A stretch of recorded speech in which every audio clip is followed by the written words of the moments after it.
Richard Keys. Now, that's another fellow that I just can't abide at all. I really can't, honestly.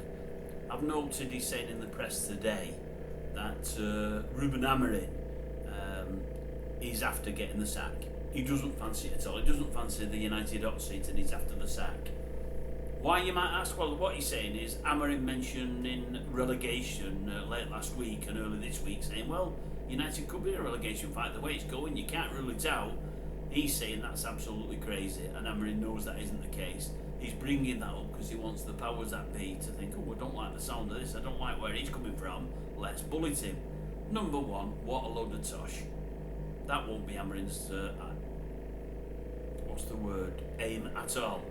And there's no way in God's green earth and Eos are going to bullet him, there's no doubt about that. At the end of the day, Amorin will be up for the fight, he'll be really, really up for the fight. I mean, just look at it this way, who's going to get the most kudos in the world, in the football world, in Britain over the next few years, other than the man that turns United around finally?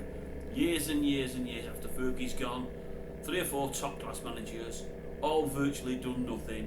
One guy's going to come in and take them back to the summit and keep them there for a few years. They're going to be hailed as the second coming. And Amorin would love it to be himself, there's no doubt about that. I'm thinking to myself, Keys, honestly, he hates United, he really does. He's got so much bile in him. He could start an argument in an empty house, could Keys, he really could. Is he in an empty house now since his wife kicked him out? Or is he still with the Squeeze, his daughter's mate that he went with? Has she took him in, or is he on his own now? Maybe that's right, maybe he's on his own and he just likes to cause grief. But yeah, he could start an argument in an empty household, Keys could, but he doesn't like United at all. He was forever on Tenard's case, and now he's starting on Amorin. Leave it alone, Richard. Ruben's going to do alright there, don't you worry about that. He'll do okay, he'll get it sorted. It might take a while, but he'll get it sorted. But in the meantime, he's talking realities. He's saying, he's letting folks know the things that could happen the way things are going. Does he expect us to be relegated, all Mr. Amorin? Does he bugger it? Will we get relegated? Of course we won't. But he's letting folks know what depths we've plummeted, and we have. And he's saying we've got to go the other way, and he's going to take us the other way.